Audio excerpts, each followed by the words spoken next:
দ্রুত বিচার ট্রাইব্যুনালে সোহাগ হত্যার বিচার হবে, বলেছেন আসিফ নজরুল। অন্তর্বর্তীকালীন সরকার ক্ষমতায় আসার পরে এই পর্যন্ত রাজনৈতিকভাবে হত্যাকাণ্ডের শিকার হয়েছে প্রায় 180 জনের মতো। সব মৃত্যুই মর্মান্তিক, যার মধ্যে কিছু কিছু মৃত্যু এতটাই পৈশাচিক যা আদিমতাকেও হার মানায়। তারই একটি জলজান্ত উদাহরণ 9 জুলাই রাজধানীর মিডফোর্ড হাসপাতালের মেইন গেটের সামনে ভাঙানি ব্যবসায়ী মোহাম্মদ চান মিয়া ওরফে সোহাগকে নির্মমভাবে পাথর দিয়ে হত্যা করা হয়। মৃত শরীর টেনে হিচড়ে মূল সড়কে নিয়ে এসে একের পর এক লাশের ওপর লাফাতে থাকে। এত ব্যস্ত একটা জায়গায় এই পৈশাচিক মৃত্যু সবাই অবলোকন করছিলেন, কিন্তু কেউ এগিয়ে আসেননি।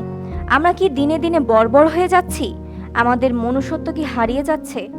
মব ভায়োলেন্সের নামে এরকম সন্ত্রাস আর কত দিন চলবে? আইন উপদেষ্টা এই ঘটনার পরিপ্রেক্ষিতে বলেছেন, এই হত্যাকাণ্ডের বিচার দ্রুত বিচার ট্রাইব্যুনালে করা হবে।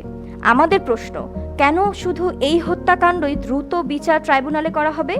এ পর্যন্ত তারা ক্ষমতায় আসার পর যতগুলো মৃত্যুর ঘটনা ঘটেছে, প্রত্যেকটি ঘটনা কেন দ্রুত বিচার ট্রাইব্যুনালে করা হবে না? আমরা চাই সবগুলো হত্যার বিচার দ্রুত ট্রাইব্যুনালে করা হোক এবং দল মত নির্বিশেষে সবার যেন উপযুক্ত শাস্তি হয়। রাত্রি আক্তার, দীপ্তি, দৈনিক আর নিউজ।